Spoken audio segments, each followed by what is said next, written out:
Good morning. I'm Mike. I'm your host. This is FBTV. And today I'm going to do something you will very rarely hear me do. That is agree with OOIDA.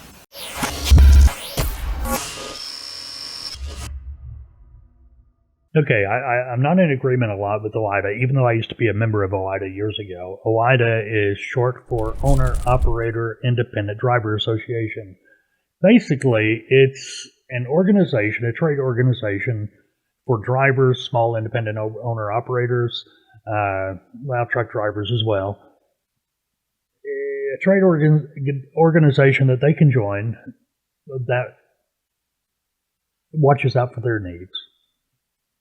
Okay, like you got the ATA, American Trucking Association. Yeah, that's pretty much just watching out for the big trucking companies' needs. TIA, Transportation Intermediaries Association. Yeah, they're supposed to be for brokers, but they pretty much only concentrate or focus on the big brokers. So you got these organizations. Well, OOIDA, it's not a bad organization. I'll give them credit where credit's due. You can join it for $45 a year. And one thing I will say about OOIDA, well, they really they do more to help the independent driver, the small owner operator, the small trucking company than any other organization out there. But you can always kind of tell when they've got a membership drive going on because they find something. They find a horse to saddle up and ride in an effort, well, it's helping the industry, the owner-operators, small independent truckers. But the horse they saddle up to ride is, if you watch real close, it's really geared to bring in more members, get more of those $45 per year, which is okay. There's nothing wrong with that as long as they're helping the industry. One thing they were involved in, which is where I drew my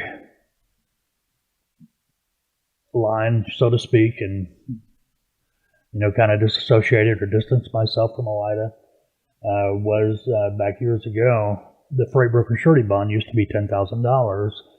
OOIDA and the TIA teamed up to get that bond increased to $75,000. Which is why we have the $75,000 bond now. Okay, going back, actually they wanted more than that, but the government said 75 could be it, 75,000. So that's why we have the $75,000 bond.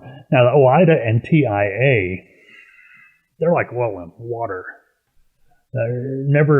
Hardly ever will you see them agree on anything or be on the same team. But in this instance, they did. Now, OOIDA, they can choose whatever reason they want, but it was almost like they were doing it as a membership drive to bring in more members by telling trucking companies that the broker is the reason for all their problems. And we need to increase that bond, protect the trucking companies and such. But TIA, that was the most disappointing at the time because TIA, if you would have looked at their board of directors back then, and I'm sure it's pretty much the same way now, the board of directors were pretty much all the major broker companies. So it was to their benefit to increase the bond, push the little guy out. Okay, but anyway, that's 2020 hindsight. Who cares? It is what it is now. But today I agree with OOIDA. Now, what do I agree on? Going back to 2005, 2004, something like that, the FMCA have been trying to get the logbook rules straightened out so everybody's happy, and that's never going to happen. Matter of fact, the old logbook rule, right now it's 11-14 rule. You got 14 hours to drive 11. You got to take a 10-hour break. Back before all this stuff started, it was a 10-8 rule. Okay, you could work 10 hours, drive 10 hours before you had to take a mandatory 8-hour break. And actually, now it's been a long time ago since I worked under that rule, but even though we didn't care for the rule at the time, and yes, the drivers and the trucking companies wanted changes, the changes they made were just off the wall ridiculous. This 11-14 rule. They gave you 1 hour extra to drive, but you only have 14 hours. From the time you started, you only have 14 hours to get those 11 hours in. So essentially, if you were tired, you needed to take a nap, you needed to rest. You couldn't do it because that 14-hour clock was running. Now, what I mean by that, if you started your day as a driver at 6 a.m. in the morning, 12 hours would be 6 p.m., 14 hours would be 8 p.m. So if you started your day at 6 a.m., you had till 8 p.m. that night to get in your 11 hours driving. Now, if you're not familiar with driving or the trucking industry or, trucks, you may think, well, that's plenty of time. No, it's nothing for a truck to be shut down due to a wreck on the highway and the traffic's backed up for 2 or 3 hours. Anything can go wrong. And, you could be held up at a shipper. You could be held up at a receiver, trying to get loaded or unloaded. So you could actually get to, 7 o'clock that night when you start at 6 o'clock that morning, maybe you only have 6 hours driving. Well, that didn't matter. By 8 p.m., you've got to stop, period. Your day's over. Okay, you got to take that 10-hour break.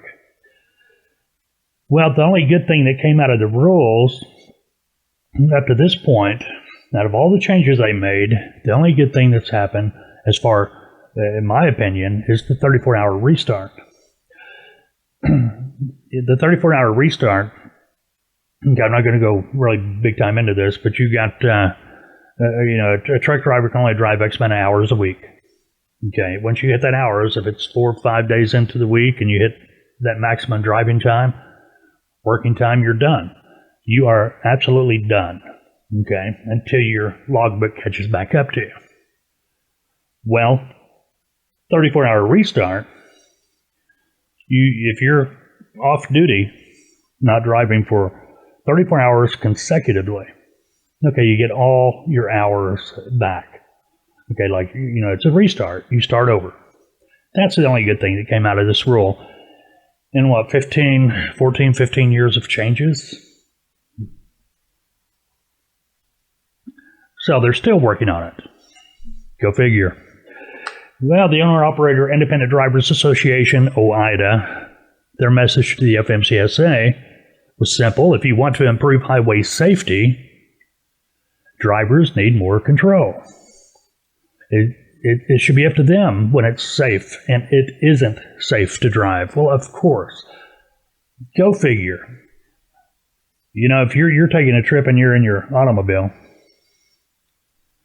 you drive 2 hours, you feel like, hey, I need to take a break, I need to pull over, get out of the car, walk around, I need to rest, take a nap.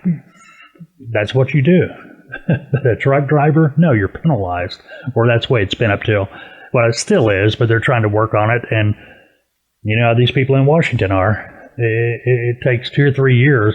Well, we're, like I said, 14, 15 years into these new logbook rules, and they still don't have it figured out. You got to give it to the Executive Vice President of OOIDA, Louis Pugh. I believe I got his name right. If I don't, I apologize. He delivered that message during the agency's public listening session regarding its proposal for the hours of service reform. This was yesterday, September 17th. Okay, back in August, the FMCSA published a notice of proposed rulemaking in the Federal Register that included 5 main changes to the hours of service.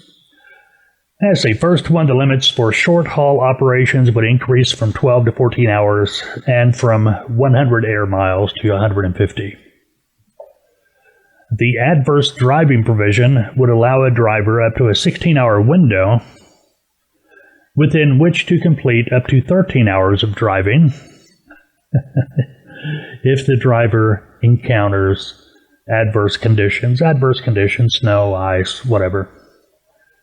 The 30-minute break requirement would be modified, prohibiting driving for more than 8 consecutive hours without at least one 30-minute change in the duty status. This would allow 30 minutes of on-duty not driving time, off-duty time, or sleeper berth time to qualify as a break. So you're getting a 30-minute break requirement. You can crawl in the sleeper for 30 minutes, but that 14-hour clock. Okay.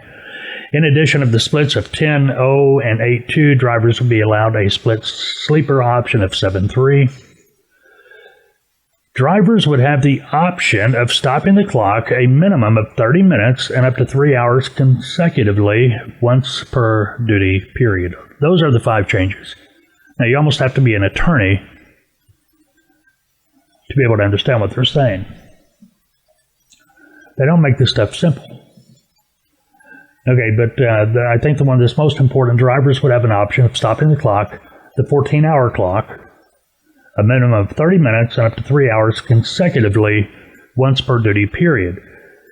So I'm assuming what that's saying is that, driver going down the road, they're fighting that 14-hour clock, they get tired, they want to take an hour, 2-hour nap. Okay, they can stop that 14-hour clock, put a pause on it. Okay, so if they want to take up to a 3-hour nap, they can stop that clock for 3 hours. So it's increasing the total time they've actually have to work. La-di-da. Let the driver decide. If the driver needs to take an 8-hour nap in the middle of the day, let him.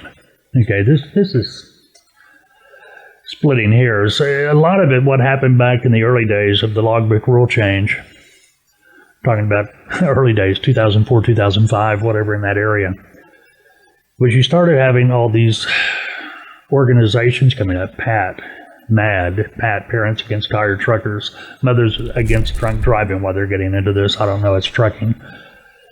And I understand the fear of having a tired truck driver behind the wheel of a big truck, 80,000 pounds, going down the road with the possibility of them falling asleep or swerving and killing somebody. I get it. I totally get it. But the rules they changed made it different. Okay, I mean, what I mean by make it different, it made it worse than what it actually was. Another person that spoke, I believe it was yesterday, Marcus Davis, a truck driver and a preacher from South Carolina, he told the FMCA leaders that the need for change became even more necessary when the ELD mandate went into effect in December 2017. Okay, the ELD mandate, that's the electronic logging device that must be on the trucks. No more paper logbooks. Okay, here's what he said. Do you all know that drivers are driving tired more now than ever since e-logs have been instituted? Ask the truck drivers, they'll tell you. I'm not talking about a study. I'm talking about facts. I hear about all of your data and everything, but I'm coming from the truth. Drivers are tired of these e-logs more than ever. Okay. The e-logs are, because it's recording everything. You can't go back and change anything. You know, at least with the paper log books, you had the opportunity. Yes, I know people. I think if you're a truck driver and kept a paper logbook, yes, you fudged it occasionally. I mean, you had to. We're here to make money. If we wanted to stay home every day and make the same amount of money, you can make working at McDonald's. That's what a driver would do. Matter of fact, I left one trucking job early in my career when I was a driver because after everything was said and done, why am I staying out on the road 2-3 weeks at a time when I could stay home, work at McDonald's, get minimum wage, and make the same amount of money? Okay, and there was a thing back then. Back in the '90s, early '90s, when I first started driving. You had to figure it out. Once you figured it out, you can make a lot of money. You can do really good, support your family, make pretty good money. But to be able to figure it out, you had to fudge on certain things, and that's where a lot of the problems come in. Some people just, the way I was when I was driving, okay, if I had to fudge something on my logbook, safety came first. If I was tired, I went to sleep. I took a nap. I got off the road. But you've got some people that didn't do that. Now you can judge me whatever you want to do, but it's going back to what Louis Pugh said. Professional drivers need more control over when it is and when it isn't safe to drive. Well, they can't come up with any legislation to do that. That's the bottom line. Now, Louis went on to say, for far too long, a driver's time has been worth nothing. And I agree with that wholeheartedly, especially to shippers and receivers and large motor carriers. He said this needs to change, being able to stop the clock for up to 3 hours, being able to expand the sleeper berth provision. This should be all a driver's choice that he should be able to do when he or she deems it necessary. I agree with that. What more can you say? So, hopefully we're getting away from the beat the clock mentality that the FMCA has imposed on drivers over the years.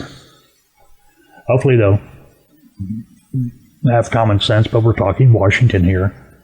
I think that's what aggravates me the most. The people making the rules sitting behind the desk in Washington, how many of them actually have drove a truck? I just wonder how many of them would actually know how to start a truck. I mean, it's easy now. It's like a car, but there was a time when you had to have a glow plug and things like that. You old-timers know what I'm talking about. How many of those people sitting behind a desk could double clutch? How many of those people sitting behind the desk could downshift a manual transmission in a big truck? How many of those people sitting behind the desk could actually get a truck, go through the gears up to 15th gear? See what I mean? They're making rules and they have no idea about the industry. Now, one last thing, I'll close on this. Back in the 10-8 rule, our biggest complaint with the 10-8 rule on the logbooks was that the 10-8 rule had been around for, 50 years.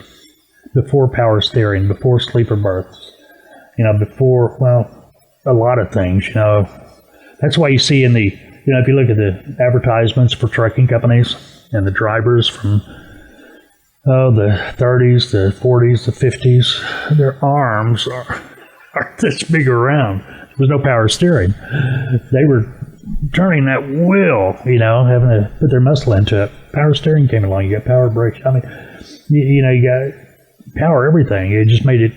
That's what we were complaining about. Hey, the conditions are better for a driver. We should be able to work longer. We should be able to drive more because we're in a much better place than we were when the logbook rules, the 10-8 rule officially was mandated back in the early days of trucking.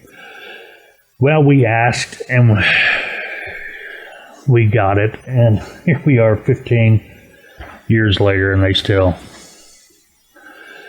haven't figured it out.